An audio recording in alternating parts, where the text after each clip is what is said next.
Hey, Ghost Pirates fans, my name is Cristiano Simonetta, and welcome to episode 3 of Beyond the Graveyard. If you haven't checked out our previous two episodes with Rick Bennett and Michael Bullion, they're on Spotify, they're on YouTube, they're on a multitude of streaming platforms, so we hope you're able to check those out. This week, we're joined by Anthony Collins. He's played in the ECHL for over 10 years. He's suited up for 8 different teams, and he's joining the Ghost Pirates for their second year in 2023-24. I hope you guys enjoy our conversation. Ghost Pirates fans, episode 3 of Beyond the Graveyard is here, and I am joined by Ghost Pirates forward Anthony Collins. Anthony, thank you so much for joining me today, and welcome to the show. Thanks for having me. I'm super excited to be on, and I can't wait to get going this season. And we were just talking a little bit off air about what Savannah is going to bring to Anthony Collins and vice versa. But what have you heard about this city? What have you heard about the Ghost Pirates and their very early tenure in the ECHL? It's absolutely electric. I mean, last year, your guys' home opener looked like you guys are playing in the National Hockey League. And just from the buzz that you guys created in year one around the league, it definitely got me really excited to be able to put my name on a contract to be able to join the Ghost Pirates this upcoming season. So from the fan buzz to, speaking with you, to speaking to Coach Rick, to just everyone in the organization I've spoke to, it's been nothing but amazing. And I'm super, super excited to get going. Yeah, big year for you. This season will mark your 11th year as a professional. Savannah is going to be the 8th team in the ECHL that you've played for, and you've been around the South Division. Are there any moments in the earlier portion of your career as a pro that now, all these years later, you can maybe look at some of the younger guys in the room and say, hey, this is how it's going to be, and this is how you should prepare to be a professional if you want to be for a long time? For sure. I think I was very, very fortunate. My first 2 years in South Carolina for the Stingrays, I had now head coach of the Washington Capitals, Spencer Carberry, as my coach. And, when he played a very similar game that I play. And, he kind of took me into the ring. I was very, very, very raw.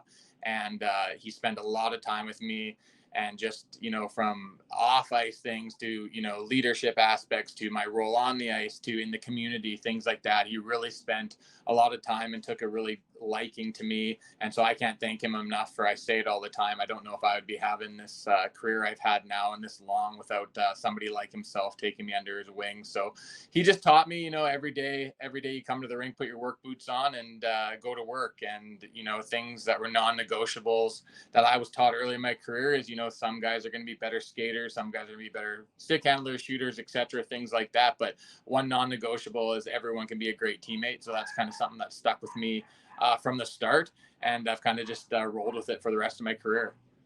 And we'll go all the way back to the early stages of Anthony Collins, the person. You grow up in Langley, British Columbia.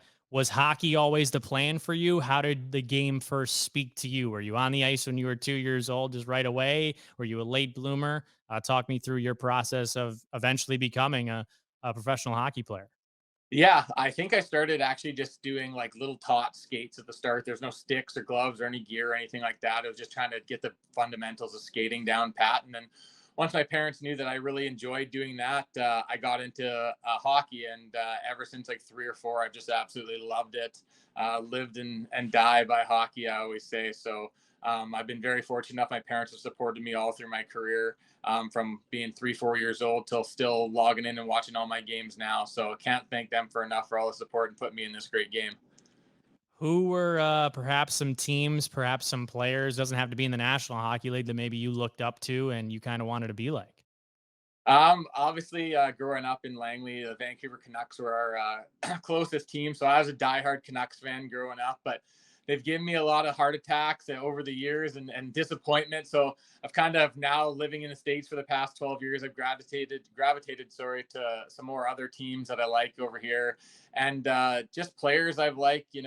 Growing up, Wayne Gretzky when I was young was always a big one for me. His flash he had with these high stepping in warm-ups to helmets off and stuff like that. He just had that flash and stardom to him that attracted to him right away. And obviously now, the way my game has gone and things like that. I love like the Tom Wilsons and the Ryan Reeves and just the absolute war dogs like that of the game.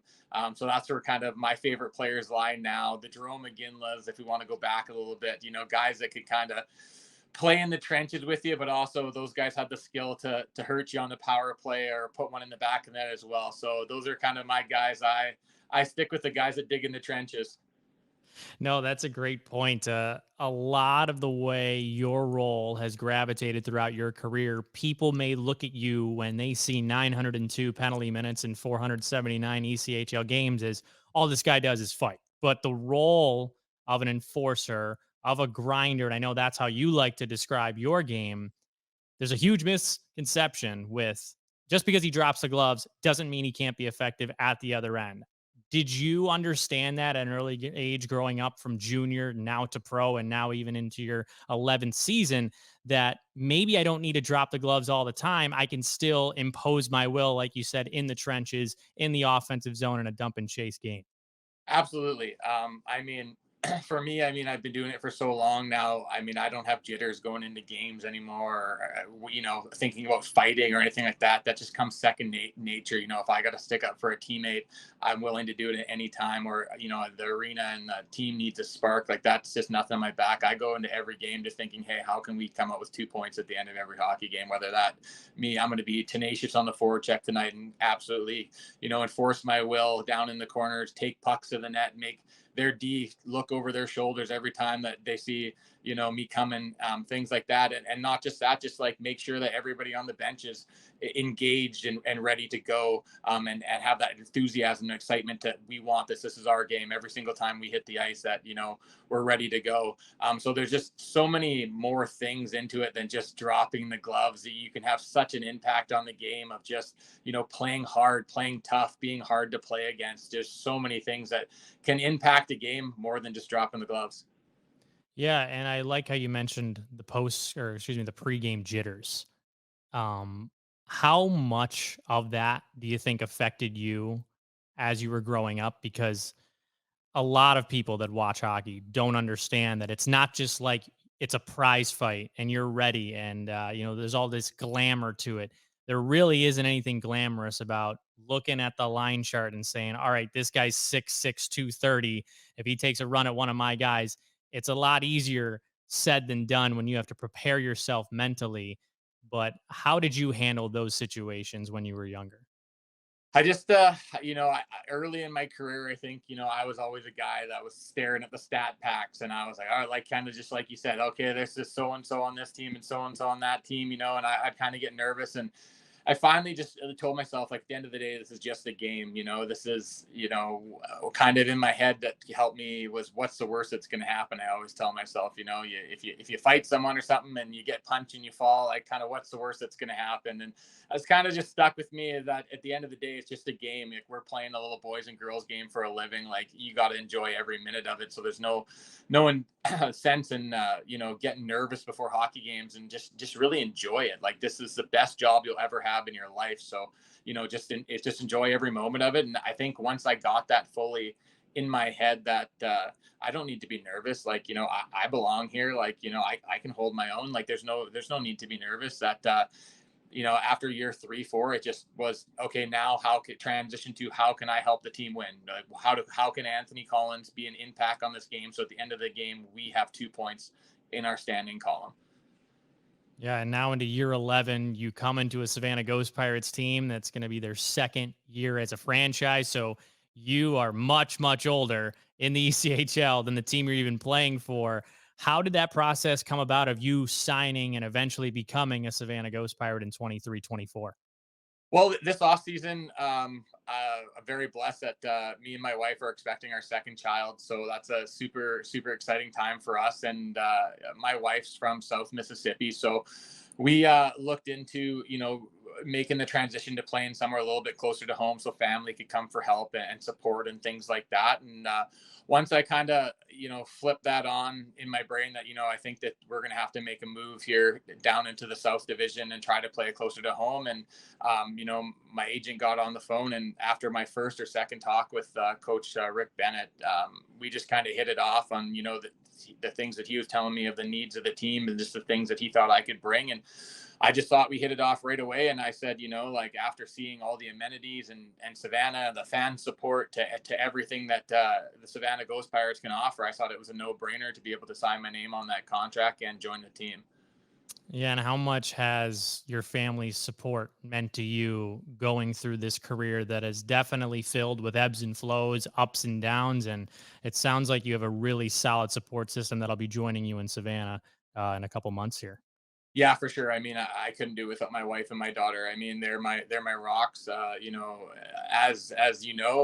the ECHL and just hockey in general, the grind of the 72 game season can be highs, lows, over, ups, downs. It's all over the place. So to be able to have a solid foundation every day to come home from the rink to no matter I had a great game or a bad game, or the team's on a 10 game win streak, the team's on a 5 game win streak, whatever it is, just the calmingness to have my family at home, to be able to just some things are bigger than hockey, and you can kind of take your mind off the game for a little bit and come home and just relax and enjoy the family time, and then reset and then get back to work the next day.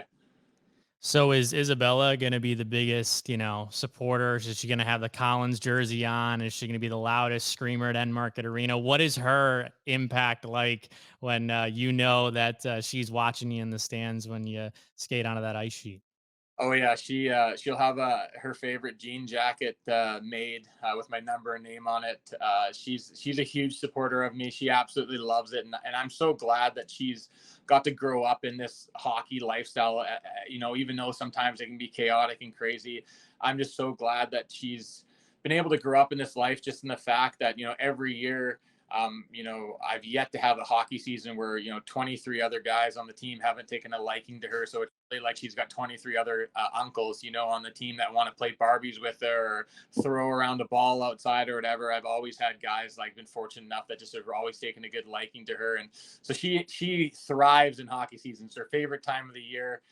So she's super excited. She actually asked me. She said, "I wish that October was already now." So she's ready to go, and she'll be cheering on the Ghost Pirates very hard. Yeah, it's a really cool thing that you'll come to notice, Anthony, that our fans really support not only the players, not only the staff in this organization, but the people closest to those people. Brandon Estes and Darian Skio, they've had family members that have come up to me and said, you wouldn't believe somehow that they even know who we are, number one, but number two, that, really nice and they're really supportive of everything just because they're related to a ghost pirate or maybe have helped a ghost pirate out here and there. It's a really united group that the Ghost Pirates fans have created. And for you going through all these different teams, has that helped your family acclimate the most, whether it's the fellow spouses, the fellow families, to help Jennifer, Isabella, and yourself get used to a new area? Absolutely. I mean, during the hockey season, right? For me as a player, the 23, 24 other guys that are in that locker room, they become my family, right? The staff becomes my family. You guys become my family. Everyone in the hockey organization becomes your family, and that's the same with the wives and the girlfriends that are in town, things like that. Like they don't have their friends, their lifelong friends or childhood friends. Of course it's a phone or a text or a FaceTime, but it's not the same as in person. So they become your family, extended family. So I'm super excited, and I've been super grateful so far in my career, and I expect the same thing when we come to Savannah. That support is so phenomenal because it is tough sometimes being away from your family for sure, and your friends, and to have a support staff like that, it's phenomenal. Have you ever worn the color green in this league? I think maybe only in a St. Patrick's Day special edition. I've worn a green jersey, but for the majority of the time, I don't think so. So this is going to be a first, and can't wait. I think green's going to look good on me. Yeah. Do you have a favorite, look that you've had? Not necessarily a specialty jersey, but a jersey in the ECHL. I mean, you're probably one of the most seasoned guys in this league, and just seeing some of the jerseys around the league or ones that you've even worn that have stuck out to you that you've liked. Um, yeah, I mean, I always, I always go back to, South Carolina. It was the first, for my first stop or whatever. So the Washington Capitals, look is, I always did like that.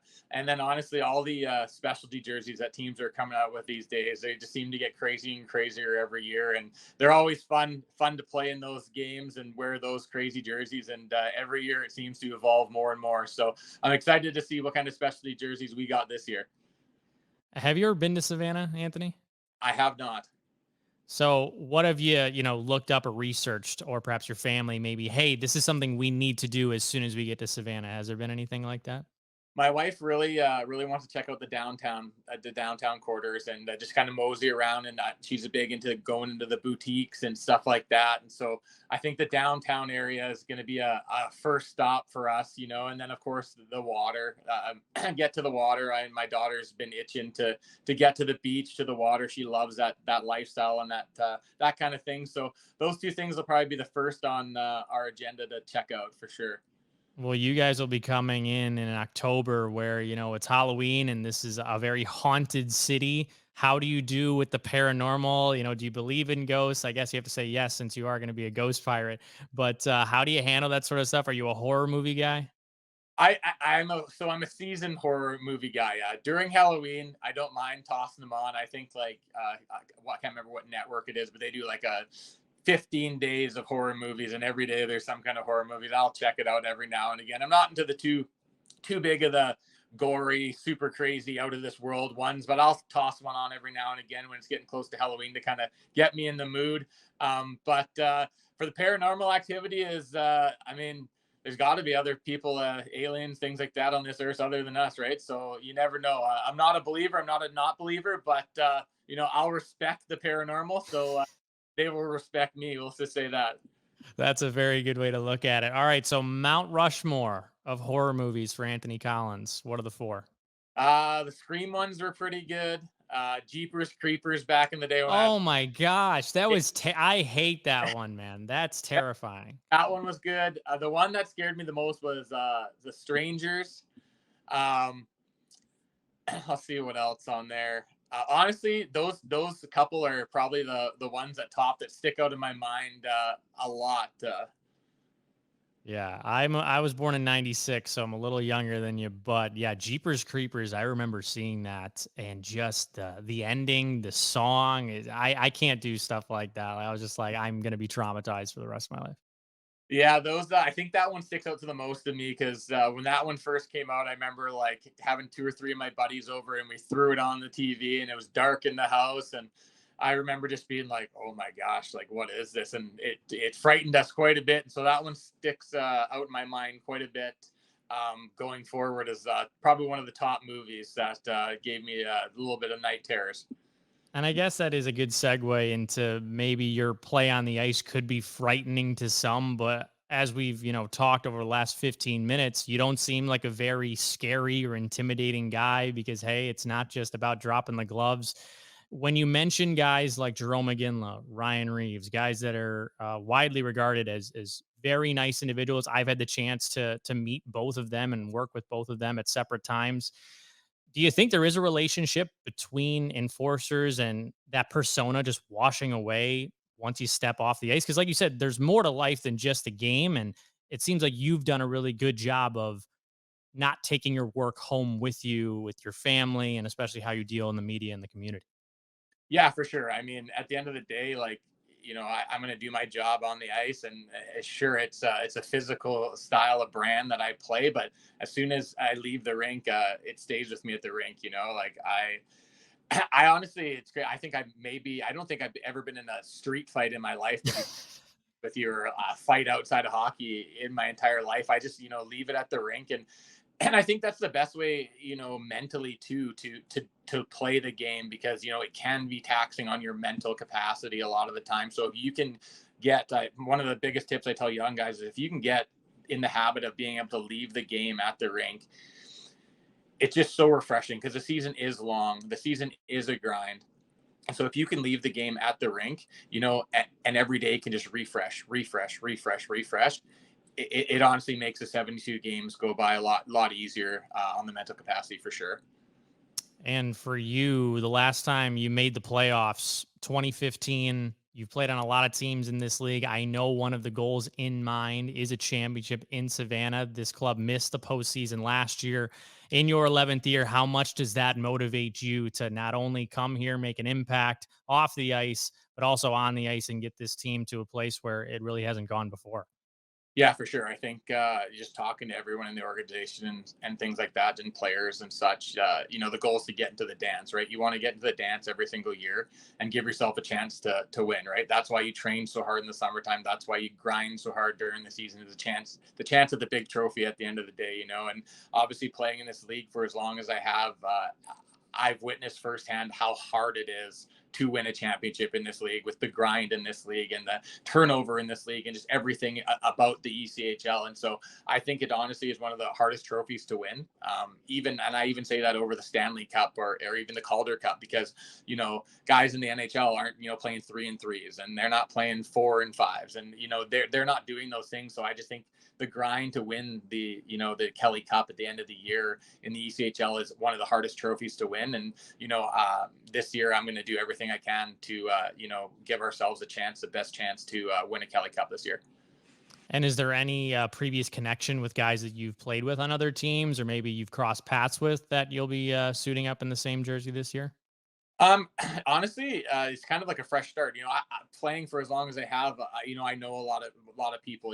Like a guy like Skio. Like, I watched him when he first came into the league, and instantly I was like, this guy's going to have a big impact in the league. The way he plays, the way the way he handles himself on the ice. This guy's going to have an impact, and probably play the game for a long time.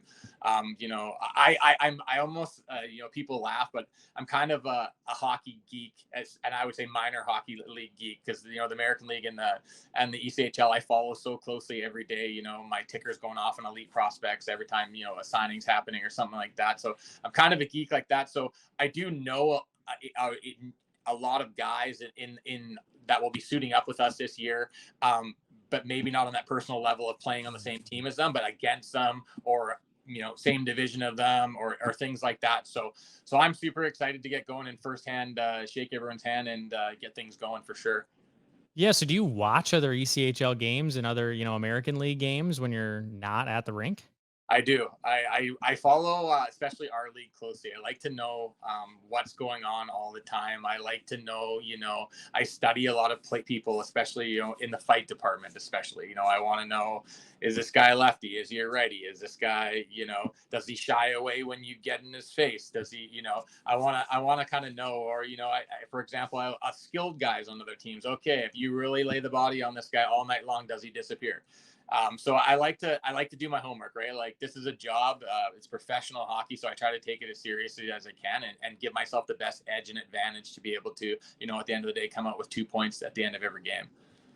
Well, now that you say that you're a geek, Anthony, let's see. Is there an underrated guy, not, it doesn't have to be in the NHL, but an underrated journeyman, kind of like how you see yourself, that maybe even diehard hockey fans may not have heard of? A guy that I actually played with when my second year in South Carolina. His name was Scott Ford. He's the assistant coach of the Milwaukee Admirals now. I think for how long he put the work in and the time in playing in the American League, being a captain, I thought that he should have got an NHL game as a thank you, at least. For all the mentoring and the role model that he is. I mean, he was a great mentor for me as a leader on our team then, and just showing me the ropes my second year. And I thought he should have got an NHL game out of it, but he didn't. But he had a hell of a career, and nothing but the best for that guy, as he's doing phenomenal now. And it's very interesting, right? Now, you being 33 years old, you remember what it was like to be that 23-year-old guy coming into professional hockey. How emotional of that journey has it been? Because it's a flipping and changing of the guard. Instead of you being the impressionable, fresh faced guy, you're perhaps the grizzled vet that now gets to be that mentor. Because some guys, they get that type of treatment, and sometimes they don't often spread the wealth, but you appear to always take care of the guys after you because of the guys that helped you out before. Yeah, I was super, super fortunate in my career. I've played under some great leaders. There's too many to honestly name.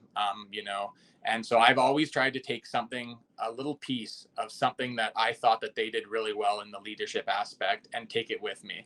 And so obviously over all the years now, I've built up a jar full of, little things I've taken from every leader that I thought was great in this league. And, I just try to make it, I'll probably, you'll get to know that I'm probably the most immature, high strung, high energy 33-year-old, out there.